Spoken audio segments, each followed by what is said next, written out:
जोङो थांनाय जे गरम बन्द दिनै गरम बन्द जोबफैनोसै दा बे गरम बन्दआव मास मोनसे समावहाय जोंनि छात्र छात्रीफ्रा स्कुल बन्दखाय फरायनायाव गोहैलो खालामो आरो अदेबानि दिनै माने मेट्रिक परिखा बारा गैला 6 मासल'सै बिनि थाखायनो माखासे कर्सफोर जायखौ जोङो क्लासाव फोजोबनो हाला बेखौ मेकआप खालामनो थाखाय बे कचिं केम्पखौ खालामनाय जादों आरो बेनो उद्देश्यआ जोंना जोङो बिटिसिआव मोनसे गुणगत शिक्षा गुन गोनां सोलोंथाइनि जावरिखांनाय बेखौ जों खालामनो सानदों जाहाथे जोंनि गथ' गथायफ्रा मेट्रिकआव मोजां नाम्बार लाखिनो हायो हायार सेकेन्डारि परिखायाव मोजां नाम्बार लाखिनो हायो डक्टर इन्जिनियार जानो हायो आईपीएस अफिसार जानो हायो यूपीएससी एपीएससी क्रेक खालामनो हायो बेनो जाबाय जोंनि उद्देश्य आरो लक्ष्य आरो हाग्रामा महिलारि सारा बेखौनो साननानै दिनै बिटिसि ओनसोलाव दिनै 200थानिबो बारा कचिं केम्प दिनै आरम्भ खालामदों बिनिनो दिनै क्लोजिं सेरेमनि मोनबा पार्टी डिस्ट्रिक्टआव दिनै जाखांबाय आरो बाखि गाबोन 28 तारिख बेयाव जागोन आरो बिदि जों फोजोबलांगोन दा बे जोंनि बिपिएफनिनो मोनसे जोंनि सिडब्लिउसिनि सिद्धान्त आरो बे सोलिबाय थागोन जोङो बोसोरफ्रोमबो बे कचिं होनाय सेन्टारखौ जोङो लाबाय थागोन बिनि अनगायैबो जोङो साख्रि बाख्रि मोननो हानाय जेरै टेट परिखा पास जानो थाखाय एग्रि परिखा पास जानो staff selection commission UPSC APSC railway recruitment board NDA बेफोरबायदि आनजादफोरखौ पास जानायनि कचिं सेन्टारफोर खालामनायनिबो सिन्था खालामनाय जादों फैबाय थानाय समाव जों बेफोरखौ खालामनाय जागोन मथथे जोंनि उद्देश्यआ बेनो जों बिटिसिआव जाहाथे जोंनि सेंग्रा सिख्लाफ्रा जाहाथे फिट जानानै थायो साख्रि बाख्रि मावनो हायो आरो नेशनेल आरो इन्टारनेशनेल लेभेलाव जोङो बिटिसिनि नामखौ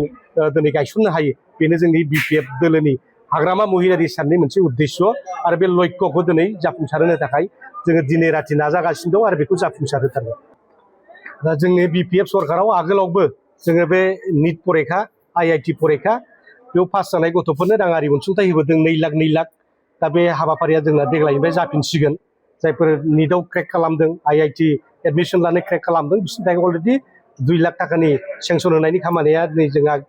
गाबोननिफ्राय जोंनि बिटिसिनि बाजेट दङ 28-29 बेखौ जों बाजेटआव थिखोनानै लागोन आरो जों बे होनायनि हाबाफारिखौ लागोन आरो बेक्तिगत दिनै हाग्रामा महिलारि सारा दिनै गावनि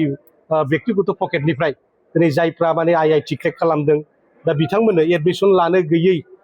न'खराव जेन'बा माने खामला मावनानै जायो बिमा बिफाया सोरबा बेटारि रिक्सा सालायनानै जायो सोरबाया माने सोरनिबा साहा दखानाव थानानै न'खर खांगासिनो दं बेबादि गार्जेनफोरनो न'खरफोरनो फरायसाफोरनो दिनै जोंनि बिटिसिनि सिफ हाग्रामा महिलारि सारा दिनै 5 लाख सोरनोबा 3 लाख रां आरो सोरनोबा बिदिनो 1 लाख रां जाय जेसेनो माने दरखार जादों बेबादि होबोगासिनो दं आरो बेखौ होलांबाय थागोन जोंनि उद्देश्यआ बेनो जोङो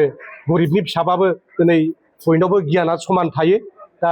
गरिबनि फिसा होननानै जों बेखौ नेवसिनायनि बाथ्रा गैया जोङो गोरिबखौ बोरै उद्धार खालामनो हायो बिनि थाखाय जों बे मिशनखौ लानाय जादों आरो बेखौ लालांबाय थागोन मथथे जों बिटिसिआव माने जोंनि सुबुं दोन सोरजिनाय हिउमेन रिसोर्सखौ डेभेलपमेन्ट खालामनायाव जोङो दा पुरा 100% दिनै नाजागासिनो दं जाहाथे जोंनि मेट्रिक परिखाफ्रावबो जोंनि चिरां बाक्सा क'क्राझार आरो उदालगुरि तामुलपुर बे मोनबा जिल्लाया मेट्रिकनि रिजाल्ट हायार सेकेन्डारि रिजाल्टआव जाहाथे 1 2 3 4 5 बे लिस्टआव थानो हायो बेनि थाखाय जों सेस्था खालामगासिनो दं